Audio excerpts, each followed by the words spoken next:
The world we knew is gone. The hum of civilization has been replaced by a deep silence.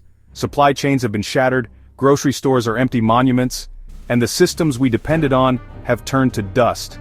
We've been thrown into a new reality, one where the sun is a dim memory and the world is colder.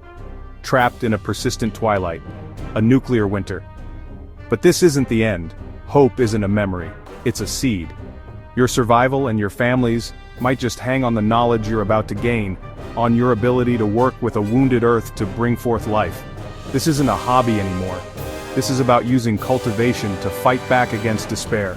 Before we dig in, you need to understand what you're up against, a nuclear winter. Scientific models are clear. A major nuclear event would choke the stratosphere with soot and smoke, blocking sunlight, sending temperatures plummeting, and shrinking our growing seasons down to just a few precious weeks. Traditional farming would be impossible. First up, and for very good reason, is the humble potato. Throughout history, from Irish famines to brutal European winters, the potato has always been a champion of survival. In a post-apocalyptic world, it's the single most important crop you can grow for pure calories.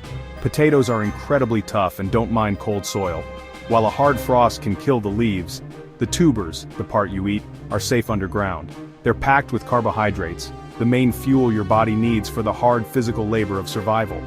In a simple root cellar, basically a hole in the ground insulated with straw and dirt, potatoes can last the entire winter.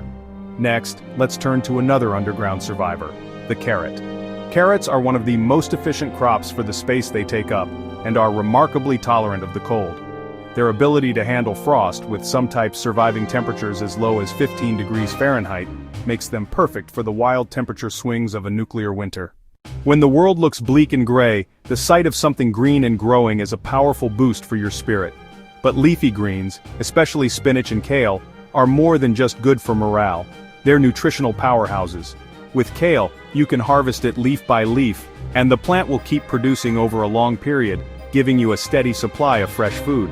In a low-light world, these greens are your best friends. You can grow them in containers, in a makeshift greenhouse, or even indoors near a window. They don't have the calories of potatoes, but they provide the critical micronutrients that prevent diseases like scurvy. Calories from roots and vitamins from greens are a great start, but for the long haul, you need protein. Dried beans, like kidney or black beans, are survival gold. Once they're dried, they can be stored for years. Plus, they have an incredible side benefit. They actually improve your soil. Beans are nitrogen fixers. For true long-term food security, you need a staple grain. The clear winner for a post-apocalyptic grain is wheat. You can grind it into flour to make bread, gruel, or flatbreads.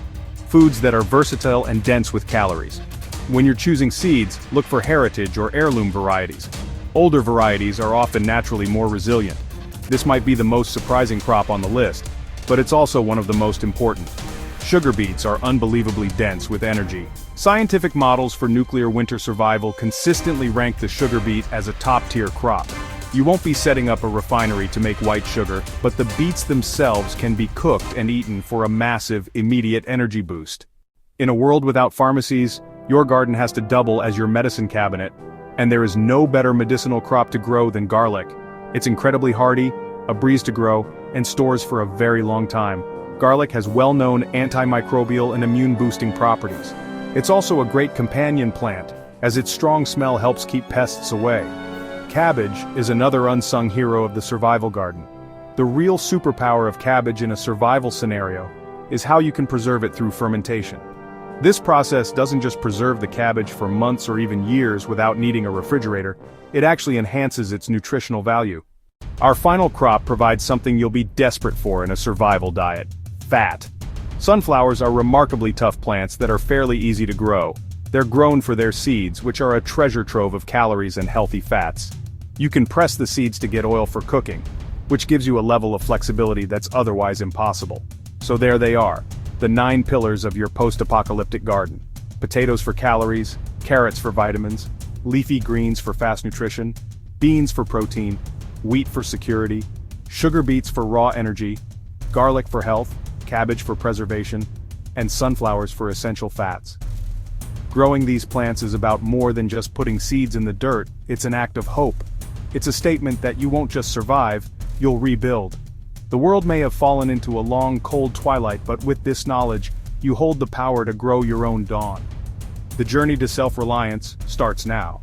What crops do you think are essential for survival? Share your knowledge in the comments below, and subscribe for more content on preparing for an uncertain future.